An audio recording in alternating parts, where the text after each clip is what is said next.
Hello, Nick here from TechNuovo and welcome back to the channel. A couple of years ago I tried out the M4U9 Mark II headphones from PSB and they were fantastic. PSB got in touch and sent over their new M4U9 headphones for me to take a look at. I've been using them over the last few weeks and here are my thoughts. They come in a big box and it's quite a nice unboxing experience. Put aside all the bits and pieces, the headphones themselves come in a pretty robust, large, high quality hard case. Larger than average, so something to consider if you're putting these in a bag for your daily commute. It's zipped, it's got a Velcro storage section inside for any cables and or the spare ear cups and holds the headphones securely in place. If you've used PSB headphones before or seen them online, you know what their image is and these are in keeping with that. Although looking online at the other models, these do look more refined and premium. Matte black in colour, some hints of chrome and glossy black, and this is the only colour they come in. Thick sponge to both ear cups and the adjustable headband,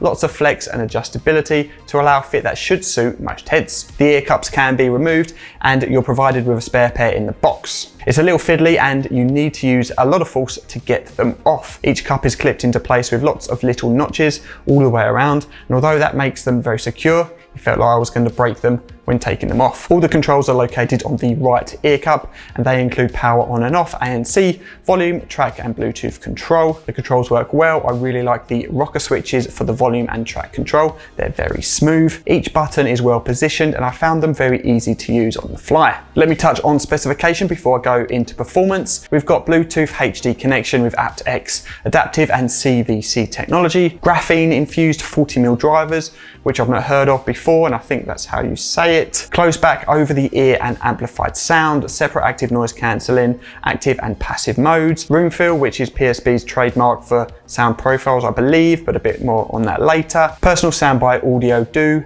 where via the app, the headphones adjust to suit your hearing. The app also offers other settings and updates. Runtime of 25 hours in active mode and all for the retail price of £449 here in the UK.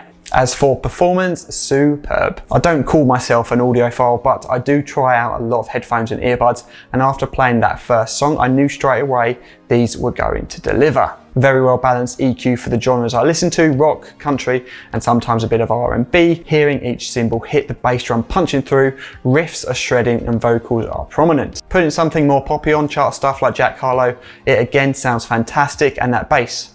While on the chart stuff, Stick Season by Noah Kahan, a beautiful acoustic song and again such a joy to listen to. I'm sure someone somewhere will pick up some very specific fault, but for me I think these out of the box are pretty flawless. I said out of the box as that was the default settings that I used, but if you download the free PSB app it takes things to another level. Personal sound is the first feature through the app, which I've done before. It's not a new thing by any means, and it's a test where various different tones are played in both your left and right ears. If you hear said tone, you press yes. If you don't, you press no.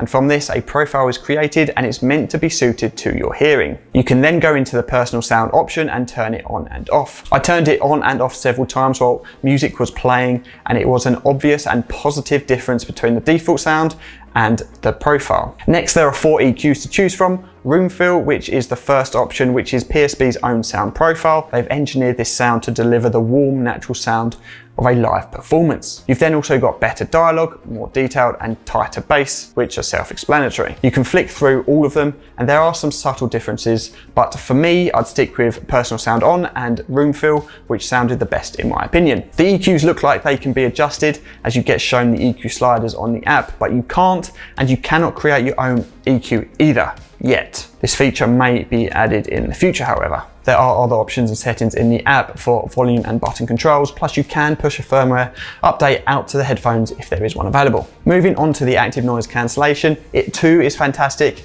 and it's the obvious type. And by that I mean sometimes I turn the ANC on headphones and it doesn't sound like much has happened, but with these and no music playing, you instantly hear the noise reduction from the outside goings on. Working in an office with others chatting, etc., these will block that out, no problem at all. Walking around outside in London, most of the hustle and bustle is gone. Given what I've experienced, I also reckon these will work well on an aeroplane, which for me is usually where I want ANC the most, although I only go once or twice a year, and I've not been able to test these yet. but if I do go soon, I'll drop a note in the comments and let you know how that goes. Other things worth mentioning, the microphone is very good. I used these for a couple of Teams calls and they sounded great, and I followed up with a colleague and he said I sounded crystal clear, so that's very good. Battery life is good enough. I'd get 20 hours easily out of them, and I've charged them up maybe 2 or 3 times so far since opening them.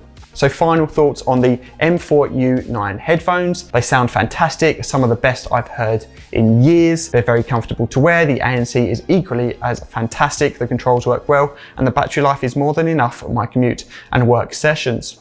The case is big and bulky. It does take up a lot of space in my backpack, but I'm over that now. Visually as well, not the best looking headphones on the market, not the worst either, and some may be put off by that, but when you hear them, you really won't care because you'll be enjoying them too much. Price at £449 here in the UK. They are not cheap and maybe not that competitive, given these will be competing with the likes of the Sony XM5s, which are about £140 cheaper, which is a fair amount. Right, that's a wrap on this video. If you have stuck around until the end, then thank you very much. If you have any questions, drop them in the comment section below and I will try and get back to you.